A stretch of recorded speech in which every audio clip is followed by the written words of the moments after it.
very, very interested in the variety of watercolor, which is the reason we went last week, those who could go. Because even though it's not technically watercolor, last week, the freer, it is, some of it is ink and water media, and it was certainly about water. So I just think constantly refreshing your eye to the things that are the variety of these watercolors or water media is important. And actually, having all said that, now, which one is this? Of course, We saw that last you week. saw it last week if you were there. That's a Hiroshige, and I'm sorry, it's not water media. It's a part of his woodblock series, of which I have a facsimile edition. Fidelia Bridges. And it's she does these beautiful, it's a good thing about using toned paper, and I'm too lazy right this second to go get my book that has a beautiful piece of hers, which you may remember of a field where she had used either toned paper or toned it herself. A wonderful yellow, almost like a wash, Fidelia Bridges. This one? Sergeant? No, That's what I had guessed. but it is a very Sargent-y water treatment. This shattered thing where Sargent might be a little bit more Light. in the ballpark. Yeah, and this is very good, and it's George Luke's. And that is somebody who may not be. This one, Mary? John Marin, and the little guy here, can you see it? Do you remember that? Charles Demuth. Oh, yes. Oh, yes. yes. Here is drawing, lovely drawing by Matisse. Matisse. It's a beautiful, beautiful drawing. I'll bring in my little catalog. This guy's a surprise, probably. Such a surprise, I always have to look him up. Okay, ready? Paul Lindsay Gill, 1927. This one, Oh, yes, that's a Japanese one. it isn't actually, Oh, no? but Oh. you're very right. It's very, very, has that feel. and another interesting thing of toned paper. Yeah. This is Davies, and But it looks like one of those It's not stellar. yeah, it looks like waves. the wave, right? Yeah. And this, which is not, should be like this. It's a cherry tree or something. A wonderful, actually, again, after our, Walnut? No. it's Hockney, David Hockney. Is that one of his? Who is a very interesting, no, it's not one of his iPad or iPhone, or whatever, that he does on, yeah, he's doing a lot. I have a catalog, I'll bring it, and if it is, that's very interesting. And this one, which is also this is the right orientation, is a landscape, and that is Child Hassan. And again, I will bring in the catalog that has this because the texture and things in the water are quite fascinating. And it says in the catalog, done with blotting with cotton, what do you call it, cotton wadding? What's that called? I decided to spin off of last week where we saw bountiful waters and these wonderful fish and creatures underwater or in water or on surfaces, inspired by that. For today, I simulated flowing waters all around. I even put some lovely goldfish, and there's some extras you can cut out of my old shower curtain if you want. And nor do you have to do them. There's some shells if you wanted to include them. But I wanted to see, if you remember, look and think about last week's, some of them. Here are two lovely examples, incomplete, but lovely, of how this artist, Hiroshige in this case, how he used these, bends and folds and kind of decorative indications of water flow, and you probably, particularly if you were there, remember the 2 or 3 or 4, weren't they, examples of fish going up? In fact, we had a discussion, is it up or up, down, which are they doing?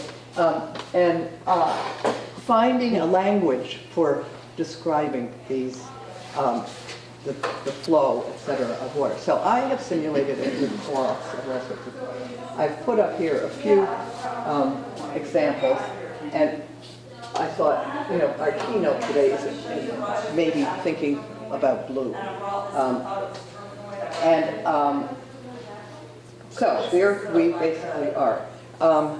This Who did is, those group on the side of on each side of the fish, on each side of the fish? Oh, these. Yes, this.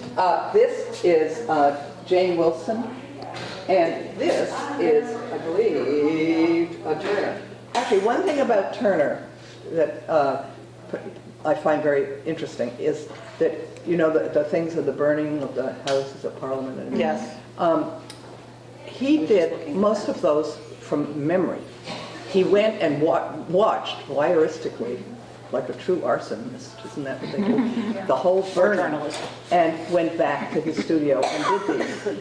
I find that very significant. I mean, because it's a little bit what I'm often trying to go at. Try to take something and you use it. Make your own interpretation, memory or whatever, or shorthand thing.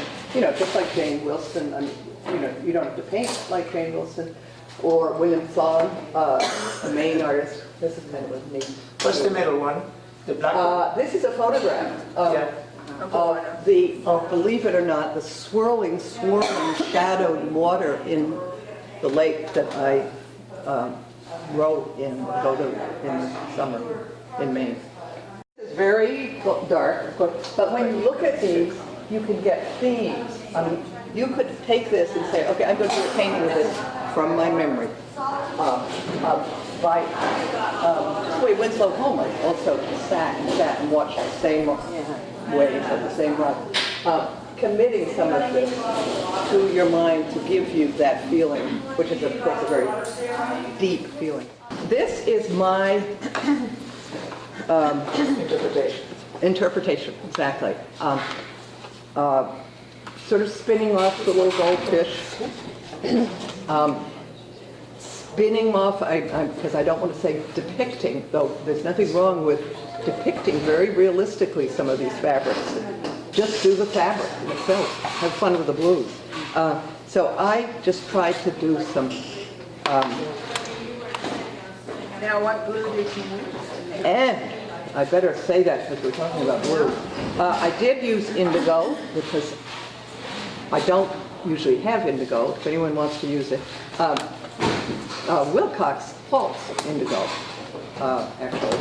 He calls it a, comparatively, something like muddy. A four. I think it's a dead. I find it deadens color. Yeah, he does. It deadens color. And he praises, not that Wilcox is everything, but he praises phthalo blue, which I haven't used for ages. I love it. And some people love it. But it's a good mixer, it's a good glazer, it's very transparent. Yes. I found that I was painting differently. Yeah. So I would say there's a lot of cobalt, indigo, and then Well, what do you think about Prussian blue? probably that is a version of Prussian, which was called many, many different things, by the way, which some of you probably know. It was called the German blue. It was even called Parisian blue, probably just because once they got onto this chemical compound, it went everywhere. And so Prussian blue, and then indigo, sometimes that's interchangeable. These were other words I put down. Bokashi is what I mentioned to some people with the prints where you, is the rolling, where you roll a kind of a rainbow of color. If you look at some of those, you'll see it has a little tint at the top and then at the bottom, maybe a darker one. So with a roller that you control that, just that little hint of color. I have also brought in some little pieces, little strips like this of,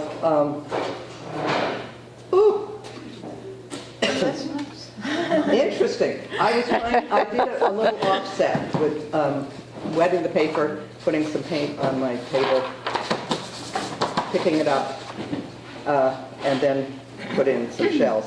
A kind of interesting technique if you want to play with smeary pretty Reminds me of things. the, Black.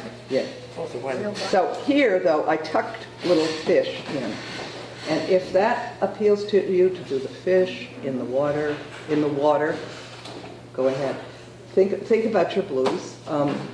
You know, try them. It's a good thing. You know, sometimes you have these colors and you think, why do I even have manganese? I don't like it or something. I know, but people, the range of opinion on that, including our friend here. He doesn't like it. Oh God, what's his name? Pretty negative. I'm sorry. Like, here's one. Like other examples of manganese blue, it was unpleasant to use I love it. unless in very thin granulates washes. beautifully. Do not forget the power of water. This is today, power of water. The power of water is you can have a color that is reprehensible. And if you were using a certain amount or more water with it, it's a different color. And just remember that. Sometimes raw sienna is like that. It's tender, luminous yellow sometimes.